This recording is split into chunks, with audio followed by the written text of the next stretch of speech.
Hello, this is Mike with TradeWinds RV Center, here to congratulate you on your Primetime Avenger 26 BK travel trailer. I'm going to walk you around this, show you a few things to make your camping experience a little bit easier. Let's start by talking about arriving at the campsite. A couple things to take into consideration when you're parking. On your campsite, need plenty of room for that awning. On your off campsite, no slide to worry about. I just want you to think about where your power and water connections are going to be. They're both going to be right behind your tires, on your driver's side of your tow vehicle or off campsite. Power and then water connection for campsites right there. Once you arrive, get a good parking spot and unhook or hitch. First thing we'll do is level our unit. Your unit comes with a hand crank leveling system. Just crank it to the right and to bring it up, to the left to bring it down. Now your door is about in the middle. I just throw a little level inside that. Move that around until you get the unit level. Once it is level, next thing we'll do is stabilize it. All four corners of the unit have these scissor stabilizing jacks. Hand crank. As I bring this down, I'm going to recommend stabilizing jack pads. Jack pads are going to protect these feet from dirt, debris, keep them from sinking into the hot blacktop at some campsites. Just grab a 4-pack of those with your 10% off coupon. Put them down underneath these or run these down just until they're taut. Once you've got some resistance on your hand crank, stop. Remember, our unit's already level. We're just trying to stabilize it. Get your unit level and stable. We'll hook up our power and water. Now your power cord actually stores inside the unit. Just pull it out. That's about the extent of it here. But it stores right back up inside there. Big long 30 amp cord. If you need to plug into a 110, in your convenience pack will be a 30 to 15 amp reducer. Power hooked up. Hook up our water. At campsites, we're going to hook up the city water connection. First and foremost, a water pressure regulator. This water pressure regulator is going to reduce water pressure to 40 to 50 psi, protecting the lines in the unit. Always use these because you don't know what the water pressure is at different campsites. Hook that up. Hook up your hose. Don't turn your hose on yet. Come around here to the back of the unit. Find your hot water heater. All we're doing at this point, make sure our drain plug's back in there. Get that in there nice and snug, and then we can go ahead and turn that hose on. After that hose been on for a few minutes, go inside, open up your sinks, your showers, get all the air out of the lines, get a nice steady flow of water going through them. You shut them off and you're all set to camp. Now let's say we're not going to go camping at a campsite, we're going to go dry camping. In that case, we're going to fill up our freshwater tank. That's toward the front of the unit. No need for a water pressure regulator here. Gravity fill this with a hose. 2 ways to tell it's full. One, there's an overflow valve right here. Or 2 on the inside where you check the levels of your black and gray tanks. There's also a freshwater button. Once that's full, put that cap back on there, and then whenever you want to utilize that water, you'll turn on your water pump. Don't turn on your water pump and hooked up to city water. That's already pressurized. Alright, we got power and water. Let me walk you around the rest of the unit here. Continuing on our off camp side, got a big pass-through storage. Freshwater, black tank flush. We'll talk about that when we dump our black tanks. Freshwater drain. Flue for your furnace. A vent for your hood range inside. Again, city water. Cable for the campsites. Our power. Down here is where we'll dump our black and gray tanks or our sewage. An outdoor shower. Our main low point drains. Got a spare tire. I recommend getting a cover for this. This is a good tire. You don't want the sun to beat it up, so get a cover for that.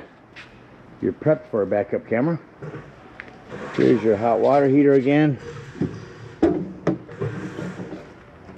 around the front of the unit. There's our little cooking area. We've got a outdoor fridge, a griddle, which right there is your quick connect LP for that. Just pull this all the way out, flip that up. Reach up underneath it, pull your hose out to hook that up. Secure this for travel. You don't want that bouncing around too much. You do have a pitch adjust on your awning. If it's rated slightly, you can pull down on that and it'll tilt your rainwater array.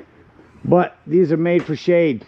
Recommended bring them in a rainstorm or high winds. Save yourself the trouble. A couple of outdoor speakers, a couple of 110s. Bring around to our campsite here. The other side of our pass-through storage. Check your battery post every now and then. Make sure nothing's wiggled loose. Speaking of batteries, right down here you can plug in a solar panel. And that'll trickle charge your batteries. Propane is on a regulator. Simply lefty-loosey to open. Covers everything out here. So take a look on the inside. Coming up inside the unit, first thing I always like to point out is your fire extinguisher. Make sure that you and everyone that's camping with you knows the fire extinguisher is located by the entry doorway. Got a control panel up here to your left, which consists of awning lights, interior lights, and your awning extension. On your awning extension, you only want to extend that out until you can see that bar.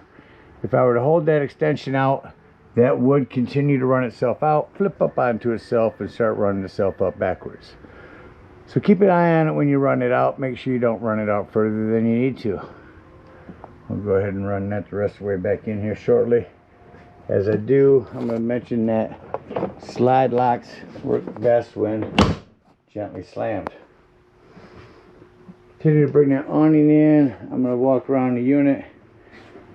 Coming up here, you can remove this table.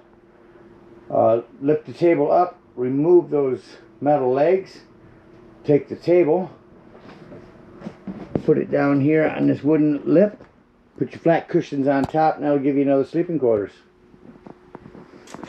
Up here's going to be my TV. It's found a remote. That will pull away from the wall. Just pull down on these, and that releases that. Turn your TV on.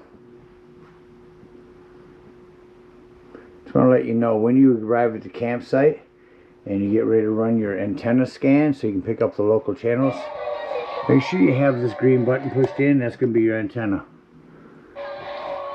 Shut that off. Continue down the hallway. We got our bunk areas with individual one-touch lighting, charging ports. And here's where you turn on your hot water heater. If hooked to electric, your hot water heater hooked to gas, it does make a difference. Down here's where you check the level of your battery, fresh and black and gray tanks. This fresh button is one I said to hold down while filling your potable water. And there's where you turn on your water pump to get to that water. 110 with GFCI reset. Coming back into the shower area, I just want you to do have a hand crank power exhaust vent in here. So you shut that exhaust, close your door for travel. Same thing on your fridge here. Make sure you have that over here for travel. Below your fridge, breaker box and fuses. Ton of 15s and a couple of 40s. Your carbon monoxide propane detector.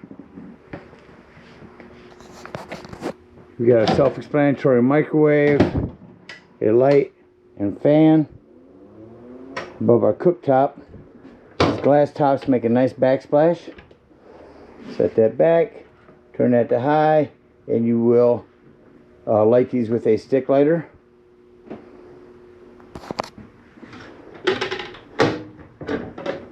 Same thing on your oven. Turn that to light and light that with a stick lighter as well. Plumbing. Maintain your plumbing. There's your access panel to it. You can see everything in there. Mostly PEX nowadays. Just keep an eye on it. Make sure nothing's wiggled loose over time. Our smoke alarm. Our thermostat. Alright. Start up by turning it on cool. Turn that down. Crank up the AC. Now shut the AC off. You heard it shut off rather quickly. Now I'm going to turn the heat on. Do that return. What you'll notice now, when I shut the heat off, it actually takes a couple of minutes for that fan to cycle through before it shuts off. Storage underneath your bunk, which is access to everything underneath. Charging ports. Again, more one-touch lighting. Prep for a TV. Your backer's already here. Just find a mount to get in there. Make sure this bedroom door also is snapped securely open for travel. And that about covers everything. Let's act like we're leaving the campsite and close the unit up. A lot of paperwork here. prior owner kept it well for you. Let's shut off our interior lights. And now we know all the other lighting that's on in the unit. It's just individual lighting we need to walk through and shut off.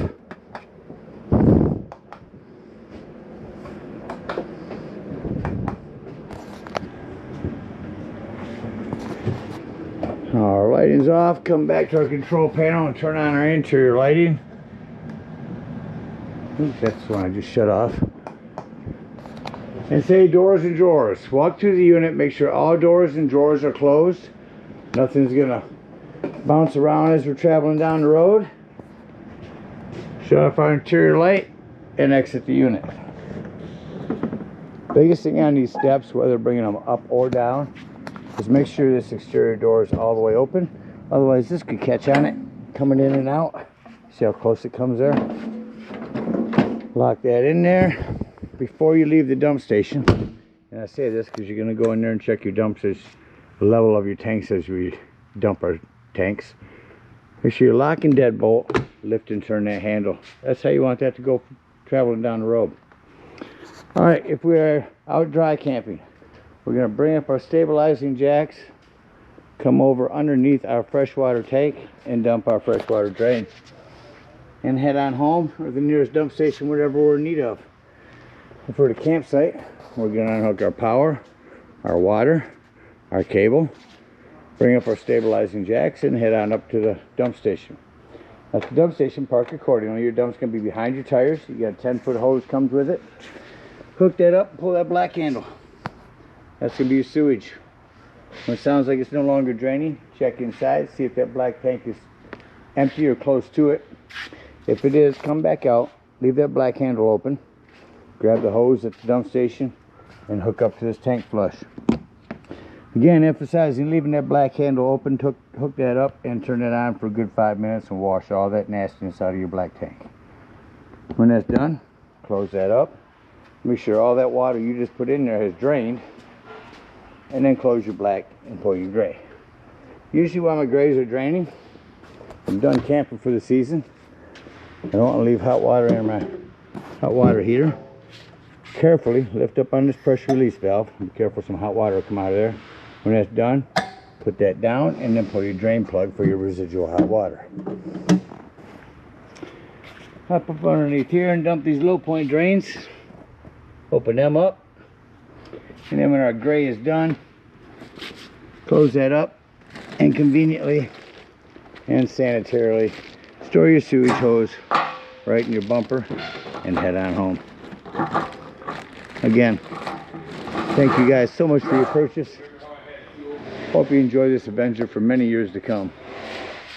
Happy camping.